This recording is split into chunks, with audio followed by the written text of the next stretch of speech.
നമസ്കാരം. ഇതാ seasonal guard എന്ന യൂട്യൂബ് ചാനലിലേക്ക് എല്ലാവർക്കും സ്വാഗതം.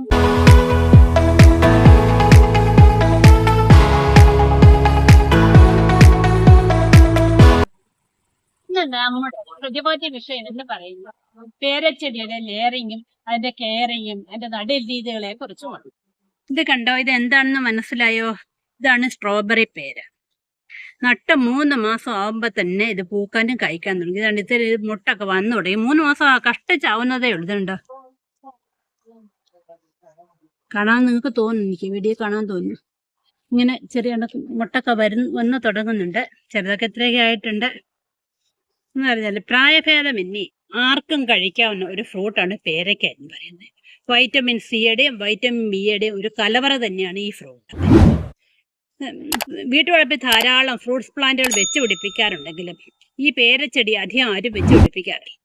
കാരണമായിട്ട് എനിക്ക് തോന്നിയിട്ടുള്ളത്, ഈ നാടൻ പേര നട്ട് കിളിച്ച് പിന്നെ പൂത്തൊക്കെ വരുമ്പോഴത്തേക്ക് ഏകദേശം ഒരു 8 മുതൽ 10 വർഷം വരെ എടുക്കും. അത്രയും വർഷമൊന്നും ആരും കാത്തിരിക്കത്തില്ല ഒരു കായ് പറിക്കാൻ വേണ്ടിയിട്ട്. നമ്മൾ വിപണിയിൽ പോയി ധാരാളം പേരയ്ക്ക വാങ്ങിക്കാറുണ്ട്. പക്ഷെ ഇതെല്ലാം വിഷം അടിച്ച ഫ്രൂട്ടാണ്. ഈ തൊലിയോട് ചേർന്ന ഭാഗത്താണ് വൈറ്റമിൻ സിയുടെ കണ്ടന്റ് ഉള്ളത്.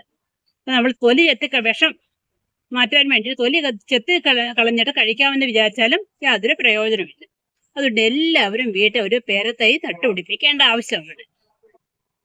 ഇന്ന് പേരയുടെ ലെയർ തൈകൾ ധാരാളം വിപണിയിൽ ലഭ്യമാണ്. കാർഷിക കോളേജുകളും കൃഷി വിജ്ഞാന കേന്ദ്രത്തിലും സർക്കാർ ഫാമുകളിലും പേരയുടെ ലെയർ തൈകൾ കുറഞ്ഞ വിലയിൽ ലഭ്യമാണ്. ലെയർ തൈയുടെ പ്രത്യേകത എന്ന് പറഞ്ഞാൽ നട്ട 6 മാസം ആവുമ്പോഴത്തേക്ക് അത് കാപിടിക്കും. ഇതിൻ്റെ ഒരു നാടൻ പേരയാണ്. ഇത് റബ്ബറിനകത്താണ് നിൽക്കുന്നത്. ഏകദേശം ഒരു 30 വർഷത്തോളമായി ഇത് കിളിച്ചിട്ട്. പക്ഷേ റബ്ബറിനകത്ത് ആവുന്നതുകൊണ്ട് ഇത് കാപിടിക്കുന്നില്ല. ഇതിൻ്റെ ഫ്ലഷൊക്കെ നല്ല ചുവപ്പാണ്. ഇപ്പം ഞാൻ വിചാരിച്ചു എൻ്റെ ഒരു ലെയർ തൈ എടുക്കണം. ഞാൻ ഇതിനെ ലെയർ ചെയ്ത് വെച്ചേക്കുന്നതാണിത്.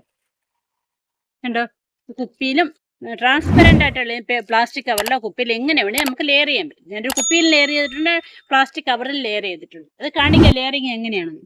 ഇത് ട്രാൻസ്പെറൻറ്റ് കവറിൽ ലെയർ ചെയ്ത് വെച്ചേക്കുന്നതാണ് ഈ കാണിക്കുന്നത്. ഈ ട്രാൻസ്പെറൻറ്റ് കവർ വെച്ചേക്കുന്ന ഉദ്ദേശം എന്ന് പറയുന്നത്, അല്ല നിങ്ങൾ ഏതെങ്കിലും കവർ ലെയർ ചെയ്താൽ പോരെ. ഈ ട്രാൻസ്പെറൻറ്റ് കവറാകുമ്പോൾ ഇതിനകത്ത് വേര് വന്നിറങ്ങി നമുക്ക് കാണാൻ പറ്റും. അതുകൊണ്ടാണ് ട്രാൻസ്പെറൻറ്റ് കവറിൽ മാത്രമേ ലെയർ ചെയ്യാവൂ എന്ന് പറയുന്നത്. നല്ലൊരു തരം പേരച്ചെടിയാണ്. ഇതെൻ്റെ ടെറസിലോട്ട് വളർന്നിരിക്കുകയാണ്. ഇതിൻ്റെ പൂവുണ്ടോ, മൊട്ടാണ് ഉണ്ടോ, ഇതിൻ്റെ പൂ വളർന്നാണ്, പൂ വിരിഞ്ഞ് കഴിഞ്ഞതുണ്ടാകുന്നത്. അടുത്തുണ്ട് കായായി വരുന്നുണ്ടോ. ഇങ്ങനെ വലിയൊരു പേര, നമ്മുടെ കിലോ പേരയൊക്കെ പൂണൊക്കെ ഉണ്ടാവുന്ന ഒരു തരം പ്രത്യേകതരം പേരയാണ്. ഏകദേശം ഒരു 10-35 വർഷത്തോളം ആയത് പേരയാണ്. ഇതിലാണ് ഞാൻ ലെയർ ചെയ്യാൻ കാണിക്കുന്നത്.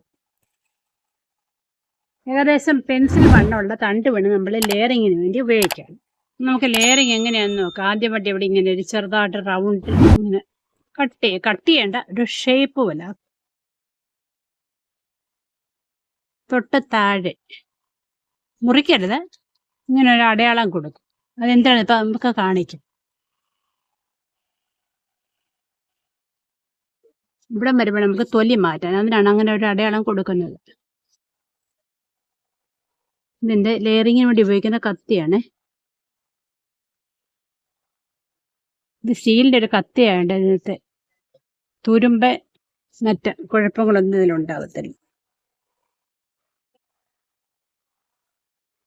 ഇതിൻ്റെ തൊലി ഇങ്ങനെ കംപ്ലീറ്റ് ഒരു ശകലം പോലും ഇവിടെ തൊലി കാണാൻ പാടില്ല. പച്ചത്തൊലി മാത്രം നീക്കിയാൽ പോലെ തൊലിയുടെ അംശം ഇവിടെ കാണാൻ പാടില്ല. അതിങ്ങനെ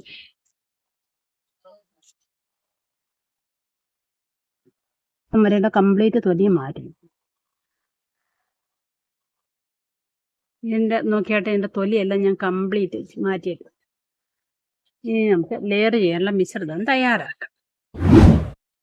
ഇത് നമ്മൾ ലെയറിങ്ങിന് വേണ്ടി തയ്യാറാക്കിയിട്ടുള്ള മിശ്രിതമാണ്. ഇതിനകത്ത് ചകിരി കമ്പോസ്റ്റ്, ചാണകപ്പൊടി, മണ്ണൊക്കെ കല്ലൊക്കെ മാറ്റി വൃത്തിയാക്കിയിട്ടുണ്ട്. വെള്ളം നനച്ച പുട്ടിൻ്റെ പൊടിയുടെ ഷേപ്പ് ഇതുണ്ടോ, ഇങ്ങനെ പിടിച്ചാൽ ഇങ്ങനെ ഇരിക്കണം. ഇപ്പം നനവ് കൂടി പോകാനും പാടില്ല, കുറയാനും പാടില്ല, കറക്റ്റ് അളവായിട്ടുണ്ട്. ഇത് നമുക്കൊരു ട്രാൻസ്പെറൻറ്റ് കവറിലേക്ക് നിറയ്ക്കും.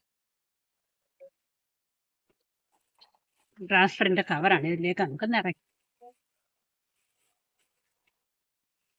ഏകദേശം ഈ കവറിൻ്റെ അരഭാഗത്തോളം നമ്മൾ ലെയറിങ്ങിന് വേണ്ടിയുള്ള മിശ്രിതം നിറച്ചിട്ടുണ്ട്. ഇനി നമുക്ക് ഇവിടെ നിന്ന് കെട്ടി വെക്കാം. നോക്കുകയാണ് ലെയറിങ് ഇങ്ങനെ ചെയ്യുന്നത്.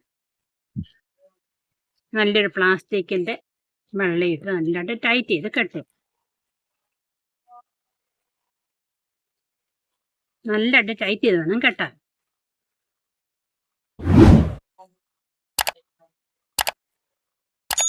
ടൈറ്റ് ചെയ്ത് കെട്ടിയിട്ടുണ്ട്. അടുത്തതായിട്ട് ഇനി എന്ത് ചെയ്യണമെന്ന് നോക്കാം. നമുക്ക് ഇനി നമ്മുടെ പെരയുടെ അടുത്തേക്ക് പോകാം.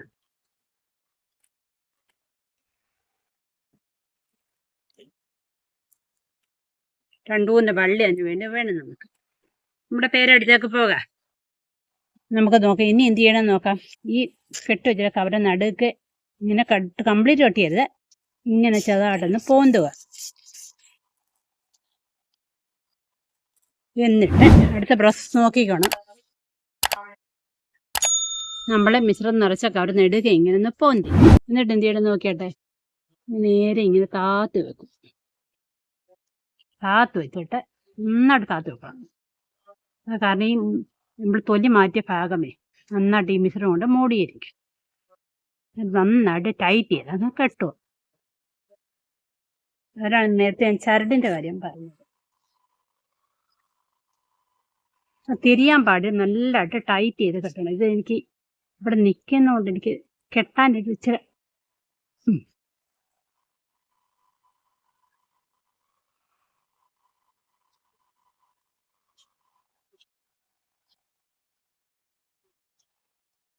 ഒരു കെട്ടുകൂടെ കെട്ടാം. ഇന്നലെ 2 കെട്ട് കെട്ടണം. ഇപ്പോൾ ഒരു കെട്ട് ഞാൻ നല്ലതായിട്ട് ടൈറ്റ് ചെയ്ത് കെട്ടണം. ഒരു കാരണവശാലും ലൂസാവാൻ പാടില്ല. എത്രമായിട്ട് ടൈറ്റ് ആയിരിക്കണം അതനുസരിച്ചാണ് വേര് പെട്ടെന്ന് വളരുന്നത്. ഇപ്പം ലെയറിങ് കംപ്ലീറ്റ് ആയിരിക്കുന്നു. ഇതിന് വേര് വന്ന ശേഷം നമുക്ക് ഈ കവറിൽ കൂടി ഇങ്ങനെ കാണാൻ പറ്റും. ഒരു 10-40 ദിവസം കഴിയുമ്പോഴേ വേര് വരത്തുള്ളൂ. എന്നിട്ട് അതിൻ്റെ താഴ്വശം വെച്ചുകൊണ്ട് കട്ട് ചെയ്യും. ലെയർ ചെടിയുടെ ഗുണം എന്ന് പറയുന്നത് മാതൃവൃക്ഷത്തിൻ്റെ അതേ ഗുണമാണ് ഈ ലെയർ തൈകളിൽ കിട്ടുന്നത്. നമ്മൾ അരിയിൽ നട്ട് കിളിപ്പിച്ചാൽ ചെടിയുടെ അതേ ഗുണം കിട്ടില്ല. അതുകൊണ്ട് എല്ലാവരും ലെയർ തൈ വേണം നടാൻ വേണ്ടി ഉപയോഗിക്കേണ്ടത്.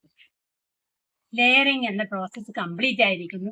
എൻ്റെ വീഡിയോ നിങ്ങൾ ആദ്യമായിട്ടാണ് കാണുന്നതെങ്കിൽ എൻ്റെ ചാനൽ സബ്സ്ക്രൈബ് ചെയ്യുക, വീഡിയോ ലൈക്ക് ചെയ്യുക, ഷെയർ ചെയ്യുക.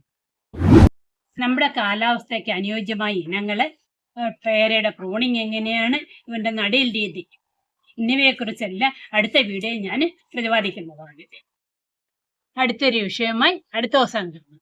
അതുവരെയൊക്കെ എല്ലാവർക്കും ബൈ.